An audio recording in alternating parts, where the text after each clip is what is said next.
"You'll never amount to anything," my ex-husband said, his voice carrying the kind of certainty that only comes from someone who has spent years constructing a narrative about your inadequacy and has now decided that narrative is finally proven correct. His tone designed to make sure I understood that this conclusion was final, irreversible, backed by years of observation and the absolute conviction of someone who'd never been seriously questioned. "You're delusional if you think that little hobby in the garage will ever matter. Nobody's going to buy jewelry from you. You don't have connections. You don't have credibility. You're just a woman with a soldering iron and fantasies about being more than what you actually are." He was standing in the kitchen of the house we'd bought together 7 years earlier, the kitchen where I'd spent countless hours designing pieces, sketching intricate designs, perfecting my craft, while he was at work building his consulting business and presumably building his relationship with the woman he was about to leave me for. He was holding a suitcase. His car was already loaded with boxes. He was leaving me for someone he'd met at his gym, someone younger, someone who he'd apparently decided was more impressive than a woman who made jewelry in a garage, someone who he believed had better prospects than a woman with dreams that he convinced himself were impossible. I stood there in my jewelry-stained apron, watching him pack his life, and I stayed completely silent because I learned years ago that there was no point in arguing with someone who already decided who you were and what you were capable of. But what my ex-husband didn't understand, what he would never understand, was that I had already started building something that would eventually make his consulting business look like a child's lemonade stand. Didn't he ever wonder why I spent so much time alone in that garage? The garage had started as a hobby 7 years ago when I was still married, still believing in the possibility of being happy with someone who fundamentally didn't believe in me, still operating under the assumption that my own confidence in what I could build would eventually convince him that I was capable of something meaningful. I discovered jewelry making almost by accident. A friend had taken me to a workshop in the arts district, and something about the precision, the creativity, the transformation of raw materials into something beautiful and meaningful and valuable had clicked something in me that nothing else in my life had ever managed to touch. I'd converted the garage into a workspace. I'd invested my own money into equipment, tools, materials, everything I needed to create pieces that would make people feel beautiful when they wore them. My husband had found the whole thing amusing. He called it my little hobby, in a voice that suggested he found the idea endearing but ultimately harmless. He'd referred to the garage as my craft room, as if I were a housewife engaged in weekend projects rather than building something that would someday be worth billions. He'd occasionally shown people my pieces and laughed while he did, as if the fact that I could create something beautiful was somehow evidence of my naivete rather than my competence. Evidence that I was charmingly delusional rather than genuinely talented. What he didn't know was that I was building Jules Romani. Jules was my middle name, a name my grandmother had given me, a name that meant something to me in a way that my actual last name didn't anymore. Romani was Latin, a nod to the Roman tradition of sophisticated craftsmanship that had always inspired my aesthetic. Jules Romani was going to be a luxury jewelry brand that nobody had ever heard of yet, a brand that would eventually be sold to a multinational conglomerate for $1.4 billion. But that was 8 years in the future, and right now, I was just the woman he was leaving because he'd decided I wasn't going anywhere. The first year after the divorce was strange. I had the house to myself. I had a settlement that gave me financial breathing room. I had no one telling me my business would never work. I had complete freedom to build something, and for the first time in my adult life, I had the space to actually do it. I'd been making jewelry for local boutiques, small orders, custom pieces for people who'd found me through word of mouth and referrals from satisfied customers. The margins were small. The volume was limited. But the quality was exceptional, undeniable. The kind of quality that made people understand they were wearing something special. I was using techniques that most modern mass-production jewelers had abandoned decades ago. I was creating pieces that felt handmade because they actually were handmade, crafted by someone who cared about every detail, every curve, every finish. I was building a reputation among people who understood luxury, who understood craft, who understood the fundamental difference between mass-produced jewelry made in factories and something that had been created by someone who actually cared about the work, who saw each piece as an extension of her own artistic vision. In year 2, I formalized the business. I created a professional website that showcased the work as art rather than merchandise. I hired my first employee, a designer named Marcus who'd gone to design school in New York and had spent years working for major jewelry houses before returning to his hometown looking for something more meaningful, something that would allow him to create rather than just execute designs made by committee. I opened a small studio space in the arts district, just enough room to showcase the finished work and create the pieces in a professional setting rather than in my garage. I started telling the story of Jules Romani, not as a luxury brand emerging from a major conglomerate but as a craft brand created by a single artist who was obsessed with quality, with artistry, with creating pieces that would make people feel like the best version of themselves. The pieces were expensive. A single necklace could cost $3,000 to $8,000. A pair of earrings might run $5,000 to $12,000. The rings started at $10,000 and went up from there. These weren't prices for people who were casually browsing. These were prices for people who understood what they were buying, people who understood that true luxury wasn't about logos or brand recognition. It was about quality. It was about artistry. It was about owning something that made you feel beautiful. I didn't advertise in any traditional sense. I didn't do conventional marketing or social media campaigns designed to build visibility through volume.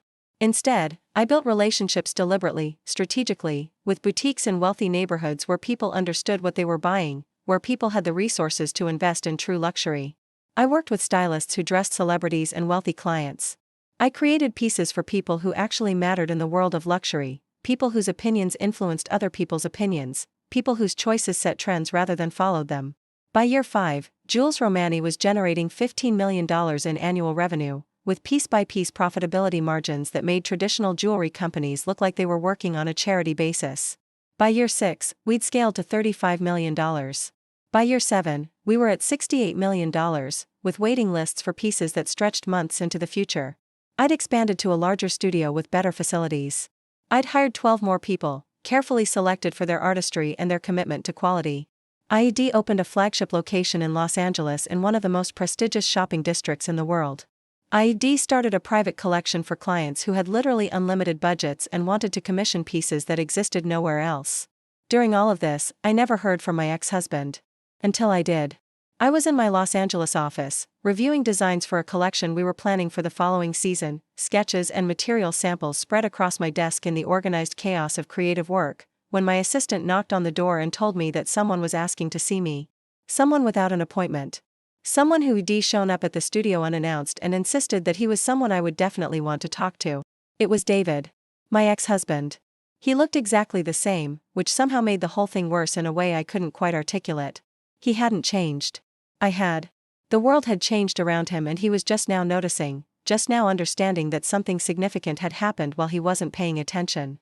Jules, he said, and he said my name like it was a punchline, like he found the whole situation amusing, like he still couldn't quite believe that I'd actually named my company after my middle name.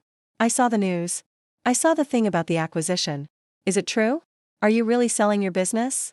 I'd been in negotiations with a multinational luxury conglomerate for the past 6 months. They understood what I'd built. They wanted Jules Romani. They understood the value of the brand, the artistry, the reputation, the loyal customer base that would follow the products wherever they went in the world. They wanted to preserve the brand while giving it the resources to expand internationally to reach customers in Europe and Asia and the Middle East and everywhere else where people had the appreciation and the financial means to understand what true luxury meant. The deal was being finalized this week. The valuation had settled at $1.4 billion. Yes, I said. We're selling. For how much? He asked, and I could see something shift in his expression. Some recalculation was happening in his mind. That's not really your concern anymore, I said. Come on, he said, and there was something in his voice that suggested he was trying to rebuild a connection that we severed years ago. We were married. We have history. The least you can do is tell me how much you're making from this. $1.4 billion, I said simply. The company is being acquired for $1.4 billion. I'm the founder and majority shareholder, so after taxes and legal fees and the various complications of a deal that large, I'll probably walk away with something in the range of $950 million personally. I'm going to be a billionaire, David. I'm going to be the youngest female billionaire in the country, assuming the news outlets want to run that particular angle. He actually sat down. His legs literally stopped supporting his weight and he sat down in one of my office chairs. You are going to be poor, he said. The lawyers during the divorce said your business was worth next to nothing. My business was worth next to nothing at that time, I said. But I didn't sell it then. I built it. For 8 years, I built it. While you were in your new relationship, while you were presumably telling your new girlfriend that you'd made a great decision leaving me, I was building something that would eventually be worth $1.4 billion. I didn't know, he said. I know you didn't, I replied. That was actually kind of the point. I didn't want you to know. I didn't want you checking on my business or offering advice or suggesting that I was making mistakes. I wanted to build something entirely separate from you, entirely independent of your opinion or your presence or your validation. He was processing this. I could see him trying to reorganize his understanding of what had happened, trying to understand how the woman he left because she had no ambition and no prospects had somehow become one of the most valuable business owners in the country. "I've seen your pieces," he said finally. My current girlfriend, she loves jewelry. She's been wanting a Jules Romani piece. They're so expensive though. She keeps sending me links to things she wants. Do you think maybe, given our history, you could give me a discount or something?" I laughed. I actually laughed, because the irony was so perfect, so complete, so absolutely poetic that I couldn't have written it better if I'd tried. "No," I said. "I don't think so." "Come on," he said, and there was something pleading in his voice now. "We were married for 7 years. And you left me because you thought I was delusional," I said. "You mocked my work. You dismissed my dreams. You told me I would never amount to anything. And then you spent the next 8 years not knowing that I was building something that would make me worth nearly $1 billion. Your girlfriend gets to pay full price like everyone else. Actually, she might have trouble even getting pieces at full price because the demand far exceeds our supply." He stood up to leave, and I could see the moment when he understood, really understood, what he'd given up, what he'd walked away from. He'd left someone who was building an empire, and he'd done it because he couldn't see the vision, couldn't understand the strategy, couldn't recognize his wife's competence when it was being performed in their garage with a soldering iron and sketches and raw materials. "I'm going to regret this conversation," he said at the door. "Yes," I agreed. "You are." After he left, I went back to my office and looked at the acquisition documents one more time. My lawyers had prepared everything meticulously. The deal would close tomorrow. Tomorrow, I would become officially, legally, financially a billionaire. The news would break. The headlines would follow. The story of the woman whose garage hobby became a $1.4 billion luxury brand would spread across the internet. And into the consciousness of millions of people who might need to hear it, who might need to understand that belief in yourself matters more than validation from anyone else, especially someone who claimed to love you. My ex-husband would see those headlines. He would understand, too late, exactly what he'd walked away from. The acquisition closed the following week. The headlines were everywhere. Luxury jeweler Jules Romani acquired for $1.4 billion. Young female entrepreneur becomes billionaire with jewelry empire. The woman her ex-husband called delusional just became one of the wealthiest people in America. I saw that last one and I understood that the story was bigger than just the business. It was about what happens when someone dismisses you, when someone tells you that you'll never amount to anything, and then you amount to everything anyway. David called 3 days after the headlines broke. His current girlfriend had apparently seen the articles. Apparently, she'd done the math. Apparently, she understood that he left someone who was going to be a billionaire to be with someone who was waiting for him to buy her expensive jewelry. "Victoria," he said, and he was the only person who called me by my real name, the name I'd moved away from when I decided to become Jules. "I made a mistake. I can see that now. I should have believed in you." "Yes," I said. "You should have. But you didn't. And that's okay, because I didn't need you to believe in me. I only needed to believe in myself." And I did. I hung up and looked at my design sketches. We had new collections planned. We had expansion into international markets planned. We had innovation planned. Because Jules Romani wasn't just a brand that had been acquired and then shelved. It was a brand that was going to continue evolving, continue creating, continue making people feel beautiful and valuable and worthy. Sometimes the best revenge isn't being successful despite someone's doubt. It's being so successful that their doubt becomes completely irrelevant, so completely overshadowed by your accomplishment that the person who doubted you has to confront the reality that they were wrong about you in the most fundamental way. It's building something so significant that the person who dismissed you eventually realizes they were watching genius happen in real time. And they mistook it for a hobby, mistook artistry for delusion, mistook vision for foolish dreaming. My ex-husband had left me because he didn't believe in me. He didn't understand that true belief doesn't require external validation. True belief comes from inside. It comes from the certainty that what you're building matters, that the craft is meaningful, that the vision is worth pursuing regardless of whether anyone else sees it. 8 years later, when he finally saw what I'd built, it was too late to be part of it. It was too late to participate in the success. It was too late to claim any ownership or credit or connection to the empire that had grown from a garage and a woman with a soldering iron and an unshakable belief in her own competence. The garage hobby became a billion-dollar company. And the man who mocked it became someone who had to watch from the outside as his ex-wife became one of the most successful entrepreneurs in the country. Some people build their legacy by proving other people wrong, by pointing to their success and saying, "See? I told you so. You didn't believe in me, but I believed in myself. I built mine by ignoring them completely and building something that mattered anyway."